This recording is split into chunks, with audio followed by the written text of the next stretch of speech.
Hey guys, it's Carrie, and I'm definitely in a different filming location. I am currently in my room on the Carnival horizon, and I was trying to find a spot to film here where I had some good lighting. So this may be a weird angle behind me, but that is where I found the best lighting. So what I'm doing is I'm looking out over onto the balcony area, and that's letting some light in. So in this particular video, I wanted to talk about my overall cruising experience on the Carnival horizon. Now we are approximately halfway through this cruise. I brought out the particular schedule. So we arrived on the ship on Monday, April the 2nd from Barcelona. And our first day was a fun day at sea, first full day. Then we went to Livorno, which is where the ship pulled into port, and then went into Florence. You had other choices, but that's what I did. The next day we did Rome, and then the next day after that, on Friday, we did, the ship pulled into Naples, and I went to Capri. Then Saturday was a fun day at sea, and then today we were in Dubrovnik, Croatia. Today is Sunday, April the 8th. So we've done 4 days so far that we've pulled into port, and then we've got 4 more. We're going to be going to Corfu, Greece, Messina, Italy, Valletta, Malta, and then, Cagliari, I don't know. Anyway, that is Sardinia, I believe. And Messina, I'm almost pretty sure that is in Sicily. And then we will arrive back in Barcelona on Sunday, April the 15th. So this was a 13-day cruise, and I went for, when I booked this cruise, I've never had a balcony room, and so I really wanted to have a balcony, and it was way more expensive to do this, especially for someone who's traveling solo. The reason why I chose the balcony room this particular cruise, and I've never chose it before, is because it was such a long cruise. I knew that for, I guess you could say, sanity's sake, I needed to be able to have this bigger window, and I will show you the balcony in just a few minutes. So I wanted that, but it is more pricey. Now, if you were to travel with more than one person and split the cost of the room, it'd be cheaper. But basically, this room was $5,000. So if I would have went for an inside cabin on the lower decks, I'm on deck 9, it would have been roughly $3,000. That's the difference. And I did debate, and originally I was going to go say, I was going to just do the ocean view and not have the balcony, and I thought about it overnight, and I said, you know what, I'm going to go for the balcony. This you know, this is a really long cruise. I haven't traveled in a couple years, and so I decided to just go ahead and go for it. So that's what I did. So the room is extremely comfortable. It's especially for one person. You know, typically the cabins are very tiny, and if you've ever been on a cruise, you will realize that. But this one is extremely comfortable for one person. I will say the only negative that I'm recalling right now, this is my bed right here, is the sheets. They're kind of rough, and I don't particularly care for those. So I think they could have done a little bit better with the bed linens, but other than that, the room is extremely comfortable. Very pleased with that for a cruise ship. The service has been really good. The first day that we got on, the staff, they were extremely helpful. They pointed us in the right direction, and we were able to immediately go to our rooms. I've never been able to do that before that I recall, and this is my 8th cruise. But this is the inaugural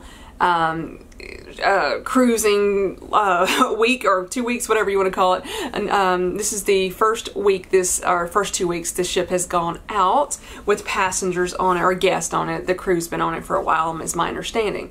Now, the first night, generally, my experience is you will meet your cabin steward, and they will introduce themselves. They will turn down the bed, and there's usually like a thing on the bed that's plastic or something or some sort of material that you put your suitcases on to unpack. That wasn't removed, and that's very weird for me that that wasn't removed. And some staff member came down and he was bringing like a little pin from Carnival and a bottle of water, a complimentary bottle of water, and I just asked him what I would do with it because the cabin steward wasn't here. And then the next day, let's see, that was Monday, so the next day was Tuesday, my room didn't get cleaned. And which is very, I mean, it's not that big of a deal, honestly, but it's very strange because normally they clean your room twice a day. And I'm thinking, wow, I paid a lot of money and the room's not been clean. So by that evening, I had not seen the cabin steward. I've seen them, they were out in the hall cleaning, but I didn't know who was mine and what was going on. So I needed some clean washcloths. And so I thought, I may not see the guy. I don't know when he's coming. I was really irritated. I'm going to be honest with you, I was irritated. So I called housekeeping and asked for some towels and washcloths. And he brought them, a particular cabin steward brought them. And I said, I just didn't realize I was out of washcloths and I wasn't sure when the room was going to be cleaned. And he explained that they start cleaning the rooms at 8:30 in the morning. And I am normally, that is late for me to sleep, but I had stayed up late the night before, so I was still in my room with the you may be able to see this red sign that says snoozing. You may not be able to read it, but it says snoozing. That was on the outside of my door, and when they see that, they go on by and they don't come back. So if I had been out of my cabin by 8:30, my room would have been cleaned. So that was just a misunderstanding on my part, and the service has been amazing on here. And so that, you know, the cabin stewards are great. All of the dining staff is wonderful. So far, I've only eaten in the dining room one time. What I do every day is kind of look on the menu and see if it's something I'm interested in eating, and then make a decision whether I'm going to go to the dining room or not. I do find that a lot of the food that they're going to be serving in the dining room, they also have on the buffet as well. And based on some of the events that are going on around the ship, for me to eat in the dining room and try to do every single one of those, I'm going to be up really late. And I normally like to go to bed early and get up early. So for that reason, I've been eating in the buffet more than in the dining room. Just me, because I try to get to, like, there may be a comedy show, let's say at 5:30, and then they'll have their main show at 7:30. And trying to get, let's see, all of that worked in plus go to the dining room just wasn't feasible. So, yeah, that's the case. Food wise, this is a little bit different from me that I have noticed. They have the same exact breakfast every morning. I have not seen a different one. If I'm recalling correctly, the other ships that I've been on, including Carnival, did not have the same exact breakfast every morning. Sometimes they had waffles, sometimes they had pancakes. There's usually an omelet station and usually a pastry station, fruit station, cereal. That is all the same, but sometimes the other stuff was a little bit different. But here, like on the buffet, there's going to be bacon. I've seen sausages. I've seen scrambled eggs, pancakes. I think there's oatmeal out there. There's tomatoes and beans. And I'm like, beans? I believe that's something British people eat for breakfast because they look like baked beans to me. And that's very weird. I wouldn't have that for breakfast, but that's just not my culture.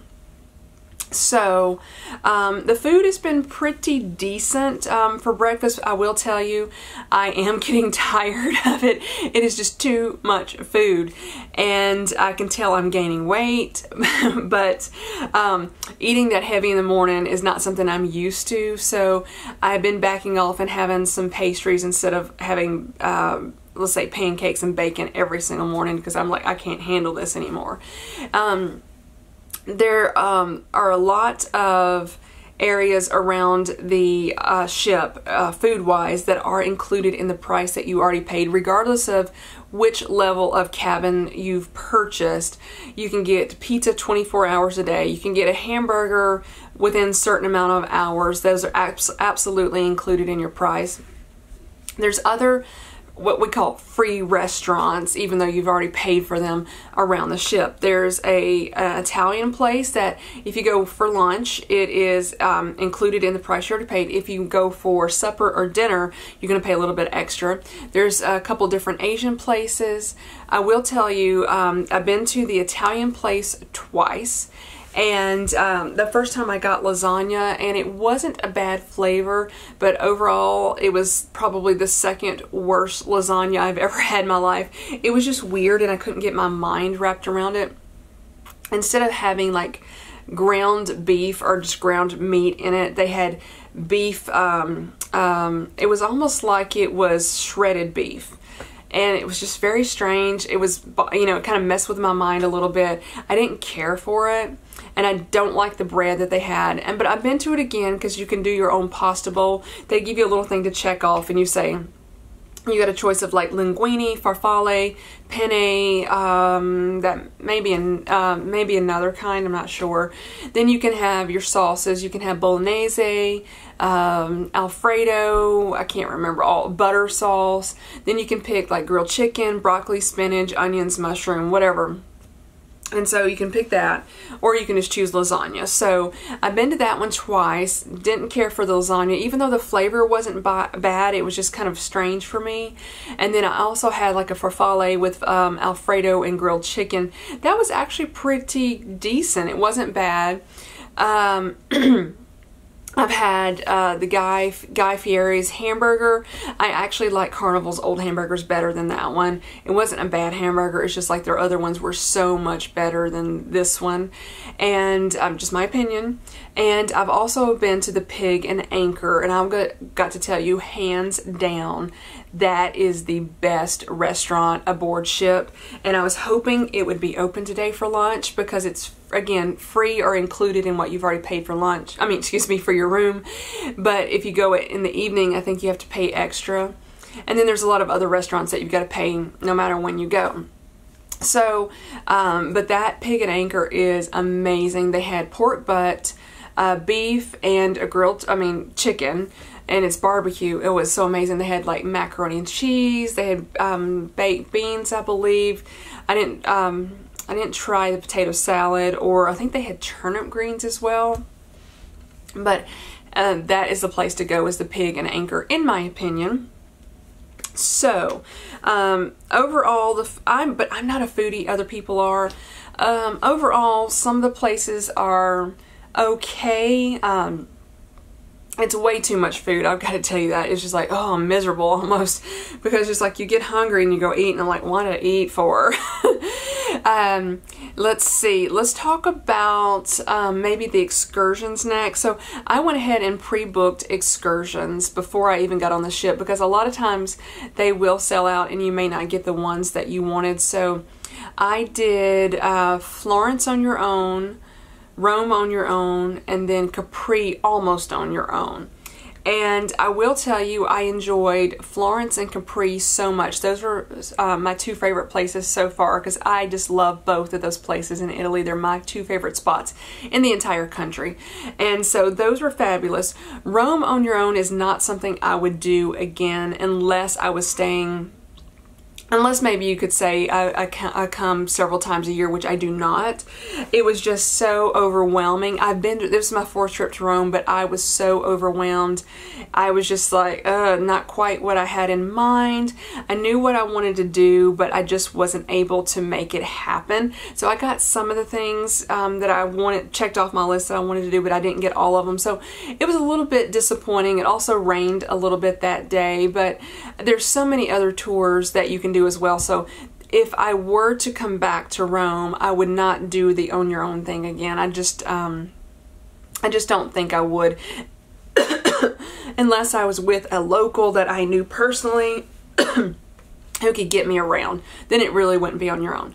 So today we were in Croatia, and I did the walking of the ramparts, which are the walls around the old town. And it is a lot of walking. It's not for somebody who has trouble walking, who has a heart condition. You don't have to be in tip-top physical condition, because I am not, but you've got to be able to do a lot of walking and a lot of climbing. But it was very, very beautiful out there. I just like the history of it, hearing about the history. I will tell you the guide talked more about the really old history, which I guess goes along with those walls that, you know, it took them centuries to build these walls. Oh, I apologize.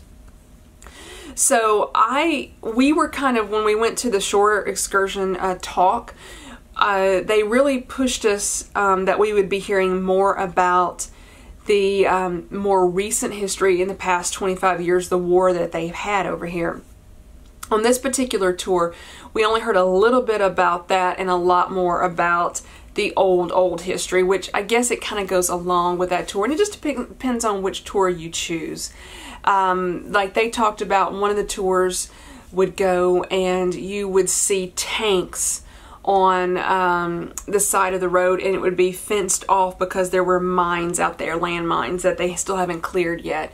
So I didn't see any of that, but all of the houses, which I'm going to show you in a minute outside, all of those houses have like orange terracotta roofs right now, and those are all new structures that they built after the war about 25 years ago. It was in the 1990s, because all these houses got bombed, and it was just really sad times during that time period. And I've got to tell you, I never in my wildest dreams thought I would ever come to this part of the world when they had that war, because that was a war me as a very young adult grew up hearing. I mean, I was already an adult, but I heard a lot about during that time. It's still like right there in my mind that's not something that I read about in history books. That was a time that I lived. I mean, I was in the U.S., so it really didn't affect me whatsoever, but I did hear about it. So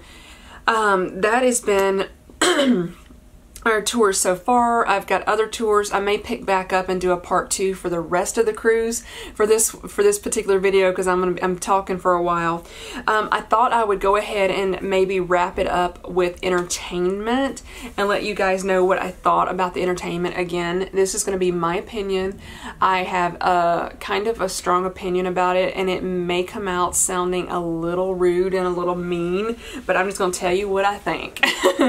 So what I have done is I've been to the morning show, I've been to the shore excursion talk, I've been to a couple of comedy shows, and I've been to the Welcome Aboard show, and then there was a Cuban show, and one called Soul something. I can't remember the name of it. It was a very, very dark and almost evil show, and I kind of wish I hadn't gone to it. Honestly, I didn't care for it whatsoever. But as far as the entertainment, like the singers and dancers, there's a couple of female singers that are absolutely amazing, and I'm thinking, what are you doing working on that good? But the rest of it is just mediocre. Just my opinion about it.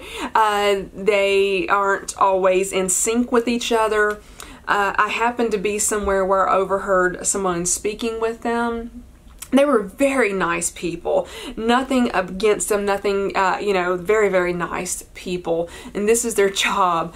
And they said they've been practicing for these shows for 4 months. And I'm like, and this is the best you got.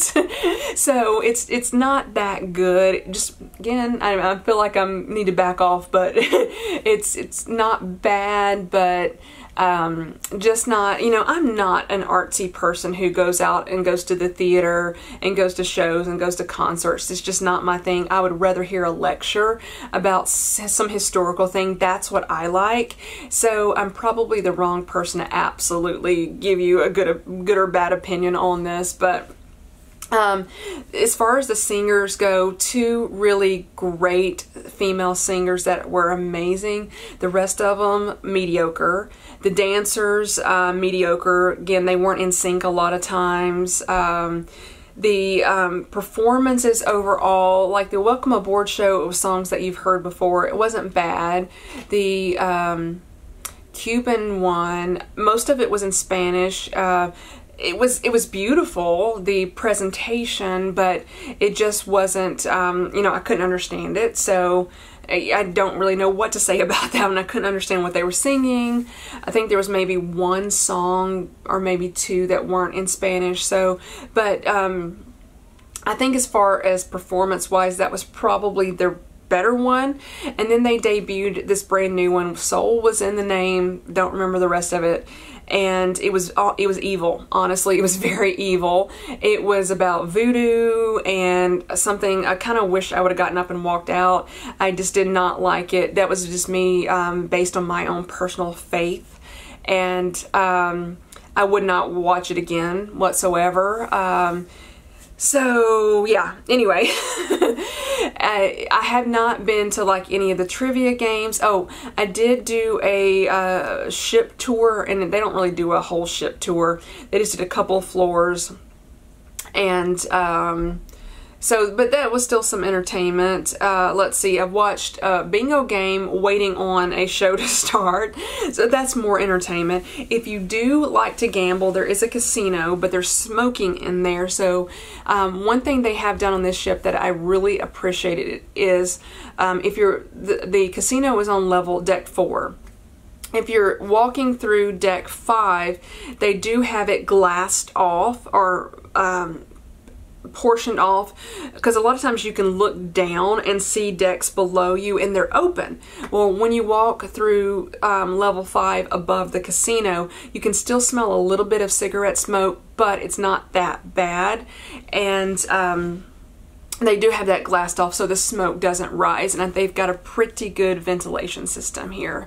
So anyway, just thought I'd throw that out there. And so there are a few smoking areas, not many, which me as a non-smoker I appreciate. I know that the smokers probably don't, but that's just me.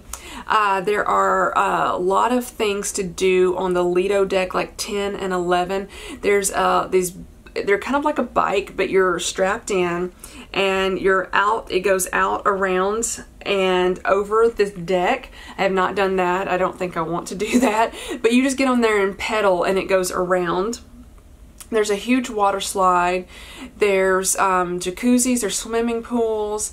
There's one that you got to be, I want to say 21 and above, but it may be 18 and above. I know there's no kids on it. So if you get if you don't want to be around the children, then that's an area you can go to. There's a spa, a gym, there's so much stuff to do. And, or if you like me, I like being in my room and looking outside at the beautiful, landscapes that I can see. I just enjoy that because, and I like to get away from the people as well, because it gets so crowded at so many different times that you need to, I feel like I need to decompress. I am one of those people that is a little bit extroverted in some ways because I can talk to anybody, and in other ways I need to decompress from being around the people. So that has been my trip so far. We do have 4 more stops to make. I believe there's 8 total stops on this trip. So I will pick back up in part 2, and I think I will talk about that later. I don't know when I'll film it, maybe on the last sea day that we have. That's the day before we get off the ship, and talk more about that. So now I want to get out and get you some footage of Croatia so you can see. And these will be all new structures that you see that were replaced or rebuilt after the bombing from their war.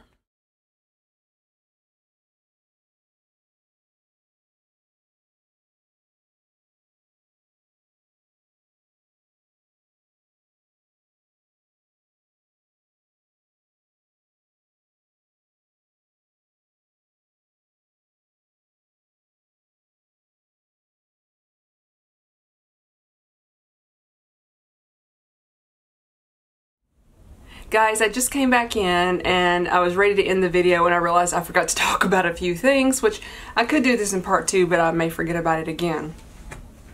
And that was more amenities up on, I think, deck 11, 10, 11, 12-ish. In addition to having those weird looking bicycles that you get strapped into, it's more like a little car that you pedal like a bike. And it goes around this track. It's hanging from like the track is above it and you're hanging and that. So they've got that. They've also got like a ropes course that you could do. They've got a shuffleboard. They got foosball table. They've got these fitness equipment that's outside in addition to the gym that's inside. And there's like a basketball court, shuffleboard court. I think I've already mentioned the water slides. I'm trying to think. I'm sure there's a lot more. So there is so many things that you could do aboard ship. Another thing I think I mentioned, but I don't know if I discussed it too much, is the comedy. So they bring every so many stops or so, they'll bring a couple comedians on board, and they will do a PG show, which is not supposed to have any profanity. It doesn't necessarily mean that it's clean and family friendly. They said they did away with their family friendly ones and just made it PG. And then they have an R-rated one or 18 and above. So I've been to a couple of the PG shows. The first guy that came on, some of his stuff was pretty funny. Some of it I think was controversial, but I think that's what comedians like to be, is they like to be controversial. Overall, he was okay. I wouldn't pay any extra to go see him anywhere. Then they had a comedian from Scotland I went to last night, and he was pretty funny. Sometimes they look like they don't know what they're doing. It's kind of weird. They will kind of like look around, they get tickled at themselves, like they want to say something else, but then they can't. Especially the guy the first night, he really looked like he didn't want to be there. He didn't know what he was doing. I don't know. Anyway, my thought of the comedians is the guy from Scotland was more funny than the guy from the United States, the first guy that I saw, and it was definitely more cleaner as far as the content of what he was talking about, and some of the stuff was pretty funny, so I enjoyed the guy from Scotland way more than the guy from the United States. And not very controversial whatsoever, and not a lot of, it was more clean. So, let's see. Oh, price gouging. I brought something to show you. So here is what is this? Probably 1.5 liters of water. I'm trying to see what, yeah, 1.5 liters. And I don't know how much I would normally pay for one of these, but look at the price. You see that there? Yeah. I hope that's coming in focus. I feel like it's focusing on me. $3.75 for that, but that's not the full price. They will add tax on it because we are in the EU, so we have to be charged tax, and there's nothing that can be done about it. Then they go ahead and add a tip or gratuity on it, even though I've already prepaid my gratuities. And then when they print out the receipt, it'll be the amount of the water, or whatever it is, soda, whatever you're buying, that's extra. And this is just in my room, so I haven't bought this one. I just wanted to show you. They have a couple of these in my room, and they did give us a free one the first night, which was awesome. I really, really appreciate that. That was great. So let's see, you got the price, you've got the tax, and then they add a tip on automatically that you can't do anything about. Then they have an extra thing if you want to give an extra tip, and I went, not gonna happen. And so they're really, I mean, I'm gonna tell you right now, they're price gouging, especially on sodas. I've been drinking soda, I'll admit it. I was trying to give those up this year, and so far I've not been successful, but with tax and the tip and everything, 1 can of soda is $3.13. Outrageous. It shouldn't be more than, I mean, I can't even imagine what they're paying for them. It can't be that much because they're buying in such bulk, but I can personally buy some and pay basically 20 cents a can. So, I mean, come on, they're making boatloads of money. So complete price gouging on a soda, coffee if you buy the specialty coffee. I don't drink coffee, but they're doing it there. I went to the Cherry on Top ice cream store that's down there. It's a really cute store. It's got some candy. It's kind of like, I'm trying to think what to compare it to. It's the candy where you'll get a bag, but you can kind of pick what you want. I think they call it in England, pick and mix. That's not what I've ever called it in the United States, but you get like a plastic bag and you get the scoopers and you just dump it in. And so I've seen stores like that around in different malls and stuff, but it's got that. So it's got some cool looking candy. They do have ice cream that you can get in like a cone, a cup, or they'll make ice cream sandwiches. And it's like one of those Cold Stone Creamery type places where they will mix in toppings with if you would like. I did get some ice cream there. Hands down, the worst ice cream I have ever had in my entire life. It was terrible tasting. It was smooth and creamy, but the flavor was horrific. I got cake batter and cherry is what I got, and I could taste some sort of alcohol in it. I don't know what they were doing. So food-wise, I know I've already discussed this, but food-wise, depending on where you go, some of it is bad, some of it is okay, like it's not that great but not really bad, and some of it is fabulous. So there's something for everybody. Food wise, there's something for everybody. Entertainment wise, there's bands playing in different areas, not really bands so much, but music all over the ship, and different there's clubs, there's bars, there's different places where you can hear live music, and so there is something for everybody. So I am thoroughly enjoying my cruise, but I wanted to give you guys the good, the bad, and the ugly, at least from my standpoint, to tell you if you've never been on a cruise. If you have been, you know what I'm talking about, but if you've never been on one, this gives you some sort of idea about different things. I will tell you, they told me in an email that you cannot bring drinks aboard ship. Water, soda, you couldn't bring it aboard. So I didn't do it. I've always done it in the past, and I will tell you that I have brought something back that I bought out in port. I brought some water back and a soda back, and they didn't say anything. So I think you can definitely get away with bringing your own soda or water, whatever you're drinking. Not alcohol, but those, I think you can easily get those on board without an issue, just my opinion, because they have let me on when I'm coming in from the ports without doing anything. So there's that. It's a fabulous ship overall. It's comfortable. The temperature is a bit cool, but that is normal, and I can just turn the heat up in my room. It's let's see, a beautiful ship. Oh, the shopping. I haven't talked about the shopping. Oh my goodness. Let's see. This is gonna be a super long video. Hopefully when I get home and I get back to my new Google Fiber, this is a commercial right here. I just got Google Fiber the day I left. It's supposed to be much faster upload, so fingers crossed that happens. Back to shopping. So this has been the first cruise ship that I've been on when they've actually had stuff that I feel like that you have seen in a mall, at least in a mall. They have the first ever Victoria's Secret store at sea, the first one ever. So it's teeny tiny, but it's there. They also have a store that is selling Michael Kors, Rebecca Minkoff, and Kate Spade bags and watches. They have a perfume area, and it's also got some cosmetics and some skincare. And they had, let's see, Estee Lauder, Lancome, Clinique, Benefit. They had those beauty blenders. I'm trying to think what else they had. And then lots of different perfumes. Like they had the Chanel brands. They had Dior, different kinds of perfumes. Then they've got the jewelry shop. So they have Levion jewelry plus some other things. They do have a lot of watches. Let's see, Citizen, Hublot.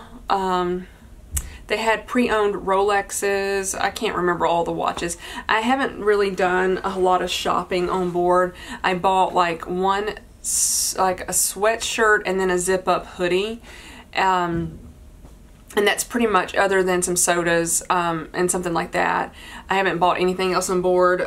Water I bought, because when you do go out on your excursions, you might need some water. So anyway, there is that they do the price gouging on. But the biggest thing that you will find the difference between shopping on board in Europe and shopping on board in the Caribbean is the tax. You can get your tax, a little bit of it back, if as long as it's not something you eat. If you buy anything and it's over a certain amount, I don't know what that amount seems to change every place you go. But I know it's going to be over €100 or $100. And at least on board. Everything on board is done in US pricing. So just keep that in mind. So if you're European, your money's gonna be worth a lot more. So if you buy anything here, regardless if it's edible or you're gonna wear it later, you're gonna have to pay tax on it. And it's got to be wearable to be able to get some of your tax back at the airport. So if you're going to be doing any type of shopping on board, better off going to the Caribbean and saving that tax, because it is duty free. Here it is not. Let's see what else. I think if anything else comes to mind, I will put that in part 2. So basically part 2 will be just the rest of the cruise. I'll tell you what I'm thinking, then anything, if my mind's changed about anything else. But the number one thing is the ship is beautiful, the room is comfortable, other than the sheets being kind of itchy. The service is great. The staff is wonderful. The places it's gone is awesome. The shore excursions, I think, have been pretty good so far. I've enjoyed every single one of them. I had some great days. So everything has been great. Just a few minor things like entertainment's just mediocre, so-so. Some of the food has been great. Others have been... So overall, I'm really having a fabulous time, and I do recommend you guys booking a cruise. If you would like to, book it with whatever cruise line you want. They're pretty much all the same in my opinion. I've been on let's see, Carnival, Royal Caribbean, Holland American, and Norwegian. And I will tell you, of everything that I've taken, the Norwegian may have been my #1 favorite. I'm just going to throw that out there, even though I'm on a Carnival ship. This is probably, but I like Carnival too. So anyway, I'm going to go ahead and end this video now, and I will chat with you guys later. Bye-bye, everybody.